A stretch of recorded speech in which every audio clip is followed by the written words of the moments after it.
In this video, I'll show you how to fix a blocked Payoneer account and what steps you should take to restore access. First, sign in to your Payoneer account and check the notification or email you received from Payoneer.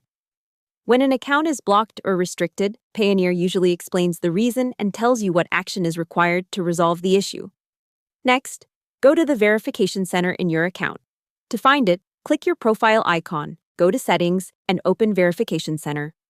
If your account is blocked due to missing information, Payoneer will usually ask you to upload documents such as a government ID, proof of address, or a bank statement. After uploading the requested documents, make sure the files are clear, valid, and match the details on your Payoneer account. Incorrect or unclear documents can delay the review process. If your account remains blocked or you cannot access the verification center, contact Payoneer customer support through the Help Center. And submit a request explaining your issue. The support team may ask for additional information before restoring your account.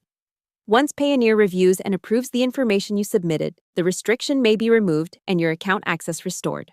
Hope the tutorial was helpful. Subscribe to my channel and see you in the next video.